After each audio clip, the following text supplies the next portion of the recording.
कभी वो हवेली रौनक से भरी रहती थी। जमींदार किशोर सिंह के पास धन संपत्ति की कोई कमी नहीं थी। उनके व्यापार का विस्तार दूर दराज के शहरों तक था। पत्नी सुधा शांत स्वभाव की, दयालु और सबका ध्यान रखने वाली महिला थी। घर के पास एक बूढ़ी दादी रहती थी, जिसे सुधा ने कभी पराया नहीं माना, बल्कि वो तो उसे माँ कहकर ही बुलाती थी। जमींदार भी बूढ़ी दादी से कोई भी बात नहीं छुपाता था, बल्कि वो अपने दिल की सारी बात अपनी दादी से कर लिया करता था। एक शाम जमींदार परेशान सा अपने कमरे में बैठा था। बूढ़ी अम्मा ने धीरे से पूछा, किशोर बेटा, पिछले कुछ दिनों से तुम बहुत परेशान दिखाई दे रहे हो। आखिर क्या बात है? कुछ दिनों से बहुत बेचैन लग रहे हो। माँ, आपसे क्या छुपाना। अम्मा, मेरी शादी को इतने साल हो गए, लेकिन आज तक मेरी पत्नी की गोद सूनी है। मेरे पास सब कुछ है, लेकिन अगर मेरी कोई संतान नहीं हुई तो मेरे बाद इस धन और व्यापार का क्या होगा? मेरे बाद इसे कौन संभालेगा?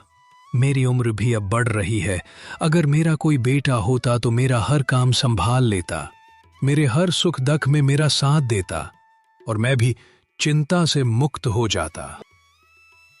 बेटा, मैं तुम्हारी तकलीफ को समझ सकती हूँ, मगर ईश्वर की मर्जी के आगे आज तक किसकी चली है? बेटा, भगवान के घर देर है, अंधेर नहीं। जब वक्त आएगा तो तेरे आंगन में भी किलकारी गूंजेगी। इसी तरह कुछ दिन बीत जाते हैं और फिर एक दिन बूढ़ी अम्मा जमींदार से कहती है। उनका चेहरा खुशी से चमक रहा था। तभी जमींदार से कहती है, बधाई हो बेटा, तुम्हारे लिए एक बहुत बड़ी खुशखबरी है। क्या खुशखबरी है अम्मा? जल्दी बताओ। बेटा, सुधा अब मां बनने वाली है। हे भगवान, तुम्हारा बहुत बहुत धन्यवाद। तूने मेरी सुन ली। अब सभी लोग इस आने वाली संतान का बड़ी ही बेसब्री से इंतजार कर रहे थे।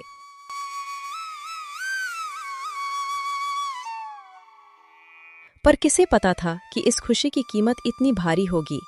कुछ महीने बाद सरिता ने एक सुंदर बच्ची को जन्म दिया और उसी पल दुनिया को अलविदा कह गई। चंदन का संसार उजड़ गया और उस मासूम बच्ची की पहली चीख के साथ ही पिता की नफरत भी जन्म ले चुकी थी। पत्नी की मौत ने जमींदार को गहरे दुख में डाल दिया, मानो जैसे कि उसकी जिंदगी में अंधेरा छा गया। तब एक दिन जमींदार सोचता है,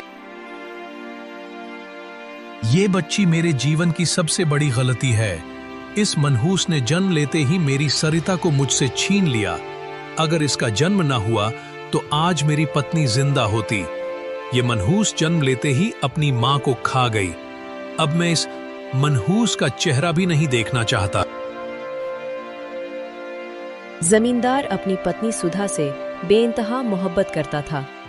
उसकी हर सुबह सुधा की मुस्कान से शुरू होती थी और हर रात उसकी सुकून भरी बातों में सिमट जाती थी।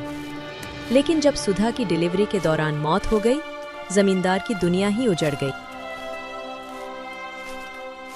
किशोर बेटा, क्यों उस बच्ची को उसकी माँ की मौत का जिम्मेदार मानते हो? वो तो खुद अपनी माँ की गोद में आने से पहले ही अनाथ हो गई। उसमें क्या कसूर था? अम्मा, उसी दिन से मेरी जिंदगी बर्बाद हो गई। जिस दिन वो पैदा हुई, मेरी सुधा, वो मुझसे छिन गई। बेटा, क्या तुम नहीं समझते? शायद ईश्वर को यही मंजूर था। सुधा का सफर यहीं तक था, लेकिन उसने तुम्हें अपनी निशानी दी है गौरी। क्या तुम उसे इस नफरत में यूं तड़पता देख पाओगे? वो मनहूस है। उसके आने के बाद मेरी दुनिया ही उजड़ गई।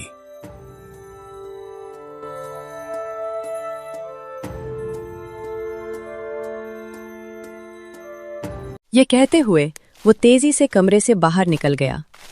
लोगों ने उसे बहुत समझाया, मगर उसकी समझ में कुछ भी नहीं आया। उसने तो बस एक ही बात की रट लगा रखी थी कि मेरी बेटी पैदा होती ही मेरी पत्नी को खा गई। वो मनहूस है। इसीलिए जमींदार अपनी बेटी से बहुत ज्यादा नफरत करने लगा था। वो अपनी बेटी की शक्ल भी नहीं देखना चाहता था।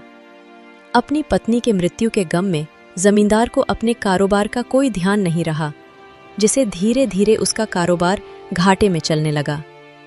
जमींदार की ऐसी हालत को देखते हुए एक दिन बूढ़ी अम्मा ने जमींदार से कहा, बेटा, कब तक यूं सुधा की यादों में डूबे रहोगे? तुम्हारे भीतर की टूटन अब बाहर झलकने लगी है। लोग देख रहे हैं और यही मौका है जब तुम्हारे दुश्मन तुम्हारे कारोबार को निगल सकते हैं। मैं क्या करूं अम्मा, सुधा के बिना सब अधूरा लगता है। उसका चेहरा हर पल आंखों के सामने घूमता है।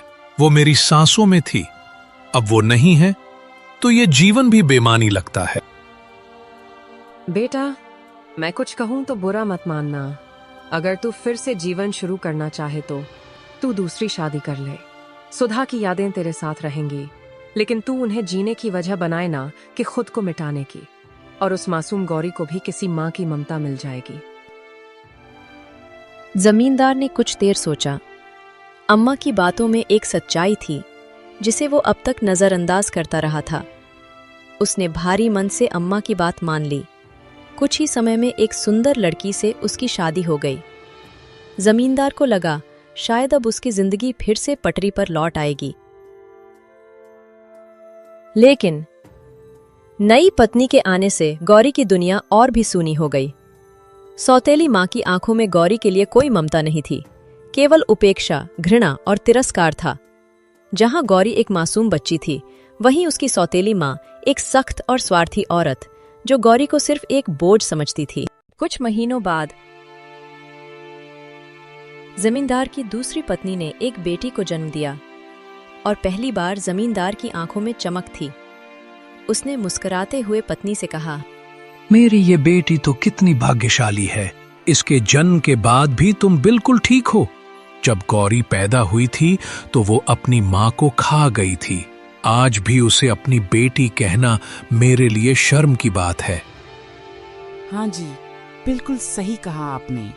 गौरी तो एक मनहूस लड़की है। मैं अपनी बेटी को उस अभागन की छाया से भी दूर रखूंगी। वो जहाँ जाती है वहाँ अशांति फैलती है। कई साल बीत गए और दोनों लड़कियां बड़ी हो गईं। दोनों की उम्र में कोई ज्यादा अंतर नहीं था। देखने में दोनों एक ही उम्र की लगती थी। गौरी बहुत ही समझदार थी और दिल की बहुत अच्छी थी। वो हमेशा अपने सौतेली बहन के पुराने कपड़ों को ही पहनती थी और घर का सारा काम उसी के ऊपर छोड़ दिया जाता था। जबकि उसकी सौतेली बहन बहुत ही घमंडी थी। वो घर का कोई भी काम नहीं करती थी। वो हमेशा गौरी को नीचा दिखाने की कोशिश करती रहती थी। एक दिन जमींदार को अपने व्यापार में बहुत ही ज्यादा फायदा हुआ था। इस वजह से वो बहुत खुश था। मगर जैसे ही उसकी नजर गौरी पर पड़ती है तो वो गुस्से से आग बबूला हो जाता है और फिर बूढ़ी अम्मा से कहता है, बेटा, जब तू गौरी को अपने सामने देखना ही नहीं चाहता, जब उसकी मौजूदगी से ही तुझे नफरत है, तो क्यों ना उसका विवाह कर दे। फिर वो अपने ससुराल चली जाएगी, ना तेरे सामने रहेगी ना तुझे देखेगी। किशोर कुछ सोच में डूब गया ही था कि तभी हेमा, उसकी दूसरी पत्नी, वहां आ गई। वह उनकी बातें सुन चुकी थी। किशोर कोई बिल्कुल ठीक कह रही हैं अम्मा। हमें उस मनहूस का जल्दी से जल्दी विवाह कर देना चाहिए ताकि उससे हमारा पीछा छूटे। हाँ भाग्यवान, हमें जल्द ही उसका बोझ उतार फेंकना चाहिए ताकि उसके फूटे कर्मों का साया हमारे घर से हमेशा के लिए हट जाए।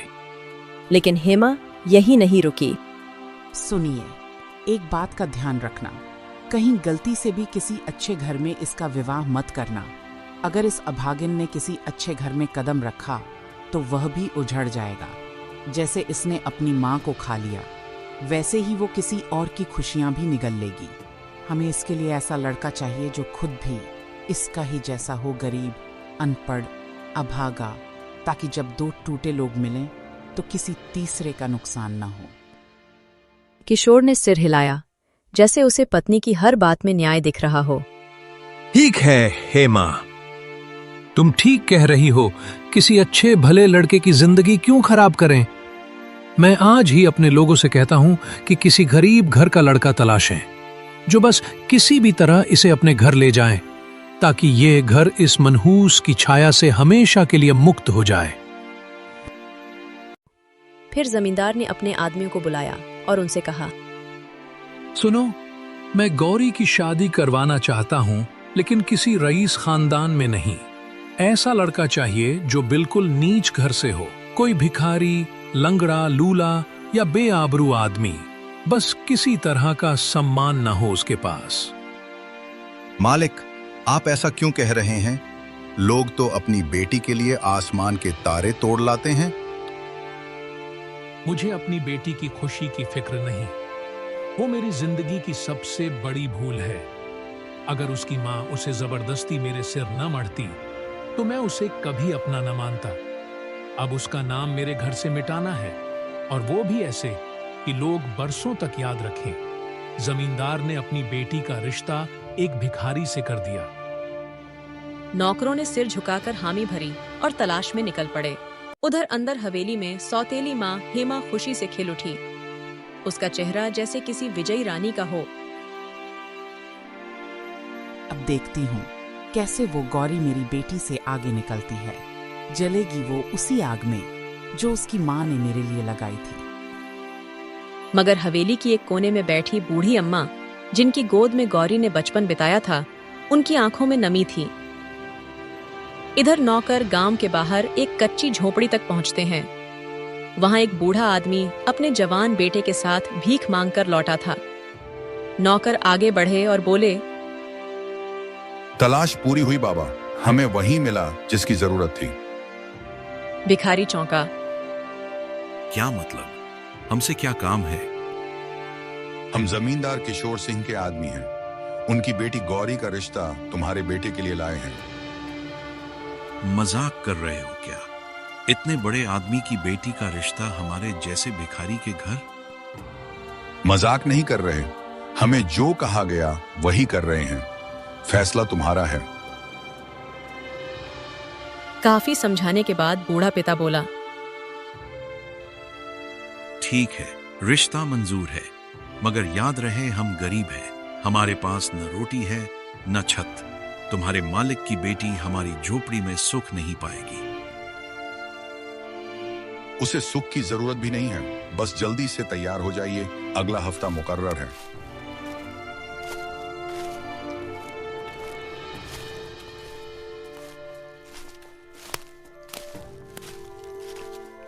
जब नौकर चले गए तो भिखारी की पत्नी ने बेटे से कहा, बेटा, तेरा भाग्य खुल गया। हमारी औकात कहाँ थी कि किसी जमींदार की बहू बने। पर लड़का बेचैन था। माँ, कुछ तो गलत है। इतनी बड़ी बेटी का रिश्ता हमसे क्यों? मुझे लगता है लड़की में कुछ कमी है, शायद अंधी हो या विकलांग। जो भी हो, अब जाकर ही पता चलेगा। उधर हवेली में जब नौकरों ने जमींदार को खबर दी, बहुत बढ़िया काम किया, अब उस लड़की से मेरा पीछा छूटेगा। कुछ ही दिनों में जमींदार अपने बेटी की शादी बहुत ही साधारण तरीके से भिखारी के बेटे से करवा देता है। इतनी धन संपत्ति होने के बावजूद भी जमींदार अपनी बेटी को दहेज में कुछ भी नहीं देता है। जब बुढ़िया अपनी बहू को देखती है तो हैरान रह जाती है। अरे वाह, ये लड़की तो बहुत ही खूबसूरत है। मैंने तो सोचा था कि कोई विकलांग होगी। यह तो बहुत ही सुंदर है, बिल्कुल परियों की तरह। जब इनका मेरे घर में रिश्ता आया तो मुझे लगा कि कोई लूली लंगड़ी होगी या गूंगी बाहरी होगी, मगर यह तो बिल्कुल राजकुमारी की तरह है।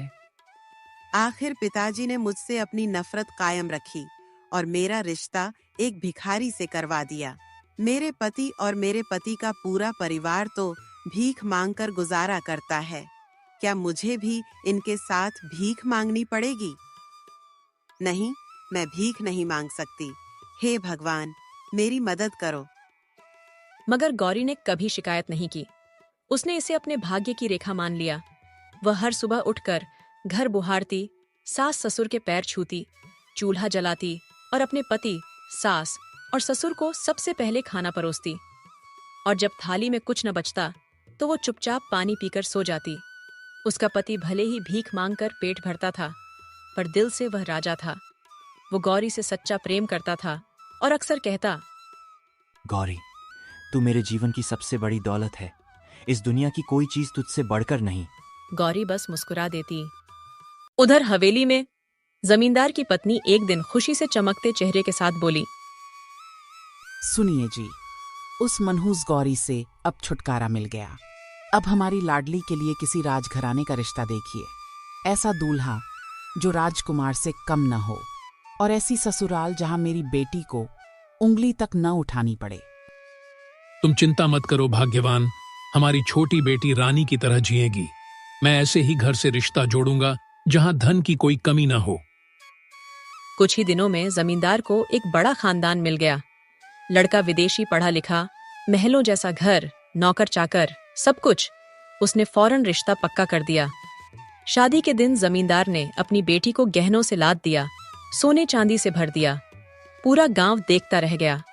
उधर गौरी, उसके हिस्से ना सोना आया, न चांदी, और ना ही पिता का आशीर्वाद, मगर जो उसे मिला वो था सच्चा अपनापन। भिखारी का परिवार उस जैसी बहू को पाकर निहाल था। सास अक्सर दूसरों से कहती, हम भले ही भीख मांगते हैं, लेकिन बहू तो हमारी लक्ष्मी है। गौरी कभी किसी से कोई शिकायत नहीं करती थी। उसकी सास, ससुर और पति ही उसका संसार थे, और उस संसार को वह प्रेम और सेवा से सींच रही थी। एक दिन गौरी अपने पति से कहती है, सुनो जी, आप दोनों बाप बेटे कब तक भीख मांगकर अपना गुजारा करते रहिएगा? मुझे आपका भीख मांगना बिल्कुल भी अच्छा नहीं लगता है। आप तो अभी नौजवान हैं, तो आप कोई भी काम कर सकते हैं, इसलिए आपको कोई काम करना चाहिए अपना गुजारा करने के लिए। गौरी, तुम बात तो ठीक कह रही हो, मगर मैंने आज तक कोई भी काम नहीं किया है। बचपन से लेकर आज तक मैंने केवल भीख ही मांगा है और अपना गुजारा किया है। इसलिए मुझ में भीख मांगने के अलावा और कोई हुनर है ही नहीं, और ना ही मैं पढ़ा लिखा हूँ। तो फिर भला मैं क्या काम करूँ? अजी, मेहनत करने से सब कुछ आ जाता है। अगर आप कोशिश करेंगे तो आपको कोई ना कोई काम जरूर मिलेगा। उसके बाद भिखारी का बेटा अपने पिता के पास जाकर बूढ़े भिखारी से कहता है, पिताजी, आज से हम दोनों भीख नहीं मांगेंगे। अरे बेटा, ये तू क्या कह रहा है? अगर हम भीख नहीं मांगेंगे तो हमारा परिवार भूखा मर जाएगा। पिताजी, भूखे जिंदा रहे या ना रहे, मगर मैंने सोच लिया है कि आज से हम किसी के सामने हाथ नहीं फैलाएंगे। मैं मेहनत मजदूरी करके अपने घर का गुजारा करूंगा। ठीक है बेटा, जैसे तुझे अच्छा लगे तू वैसा ही कर। मुझे पता है कि भीख मांगने से मना तुझे तेरी पत्नी ने किया है, क्योंकि उसे हमारा भीख मांगना अच्छा नहीं लगता। आज कुछ भी करके काम ढूंढ कर ही लौटूंगा गौरी। तुम्हें और माँ, बाबूजी को इस हालत में नहीं देख सकता। वो घर से निकल पड़ता है। पूरे दिन वो धूप में इधर उधर भटकता है, कभी किसी दुकान के बाहर, कभी किसी हवेली के सामने, मगर कहीं भी उसे काम नहीं मिलता। ऐसे ही एक हफ्ता बीत जाता है। घर की हालत दिन पर दिन बिगड़ती जाती है। अनाज की कोठी अब पूरी तरह खाली हो चुकी होती है। एक रात बूढ़ी अम्मा गौरी के पास आती है। गौरी बेटा, अब घर में एक दाना भी नहीं बचा। जो कुछ भी हमने उम्र भर की पूंजी जोड़ी थी, सब खत्म हो गया। तू ही समझा इस मदन को कि अब नौकरी की तलाश छोड़ दे। कल से वो भीख मांगे, वरना हम सब भूख से मर जाएंगे। गौरी चुपचाप अपनी माँ की निशानी, एक पुराना मगर कीमती सोने का हार निकालती है। उसकी आंखें उस हार पर अटक जाती हैं, मानो पुरानी यादें जख्म बनकर उभर आई हों। मगर अगले ही पल वो हार अपनी सासू माँ को थमा देती है। मां जी, यह मेरी माँ की आखिरी निशानी है। बरसों से संभाल कर रखा है, मगर अब यह आपकी सेवा में देना मेरा सौभाग्य होगा। इसे बेच दीजिए, जो भी पैसे मिले उससे कुछ काम शुरू करेंगे। तभी मोहन लौट आता है। जैसे ही उसकी नजर हार पर पड़ती है, गौरी, ये तो तुम्हारी माँ की आखिरी याद है। इसे बेचने की बात भी कैसे सोच सकती हो?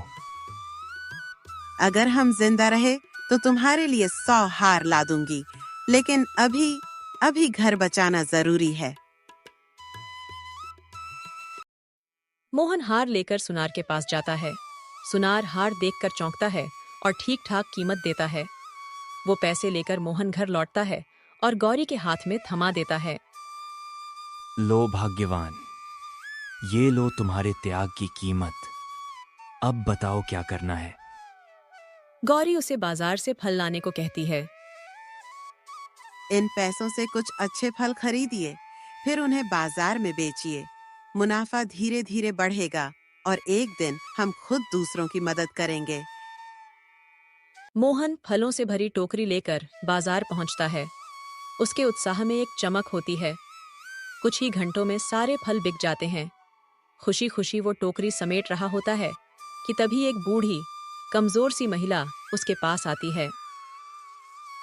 बेटा, 2 दिन से कुछ खाया नहीं। सुना तू फल बेचता है, पर मेरे पास पैसे नहीं है। अम्मा, आप उसकी चिंता मत कीजिए। मुझे जितना मुनाफा कमाना था वो मैं कमा चुका हूं। मेरे सारे फल बिक चुके हैं। लगता है यह फल सिर्फ आप ही के लिए बचे थे। आप बिना किसी चिंता के ये सारे फल ले लीजिए।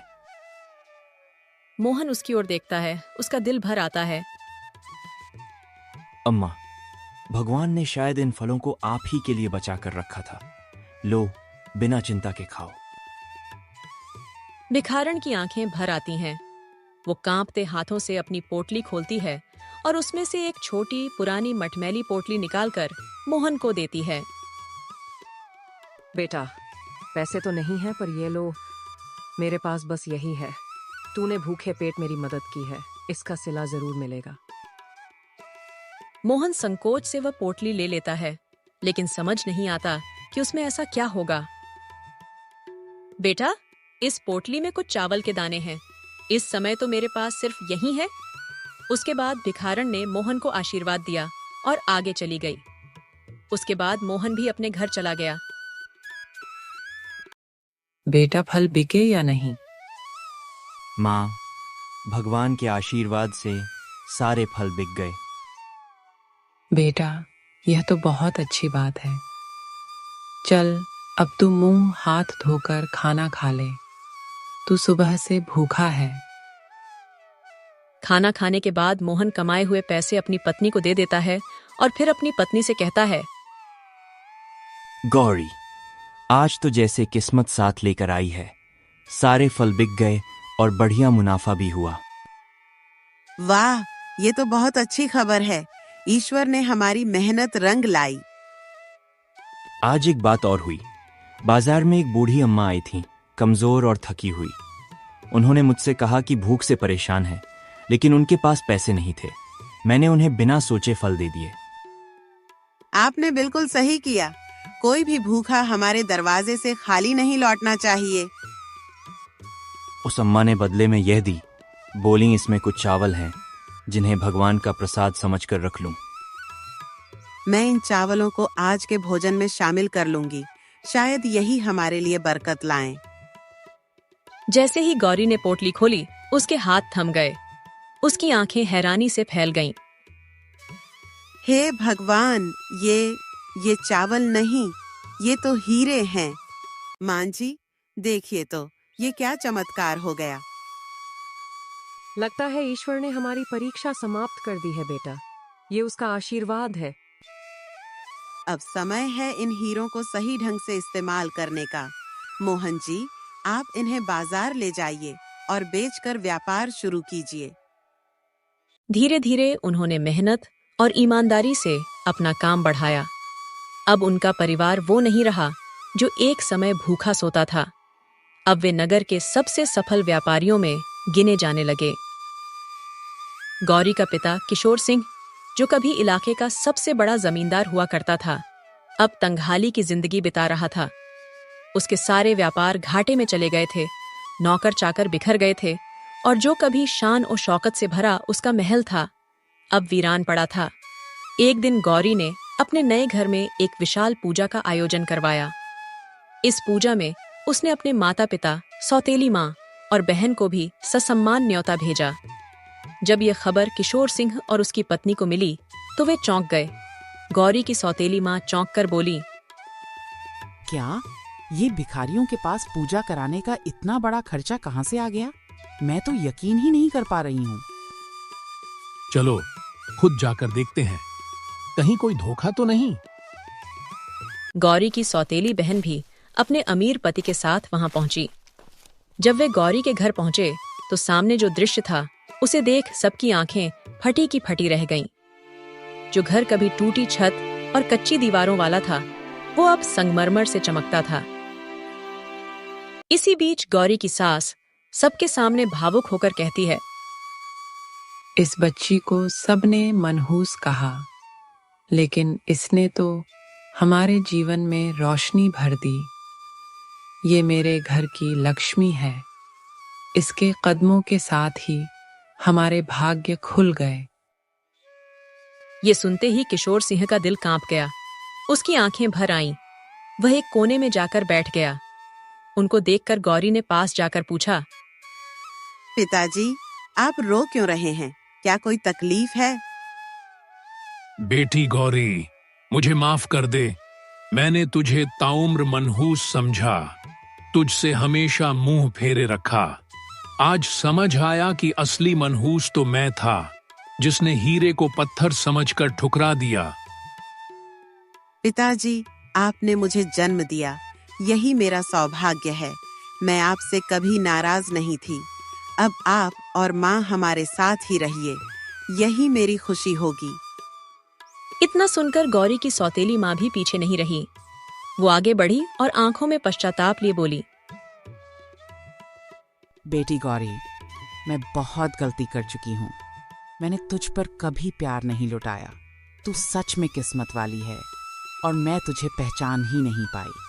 मुझे माफ कर दे। अब सब ठीक है माँ, हमारा परिवार फिर से एक हो गया है। यही भगवान का आशीर्वाद है। उस दिन के बाद सबने मिलकर रहने का फैसला किया। पुराने गिले शिकवे खत्म हो गए।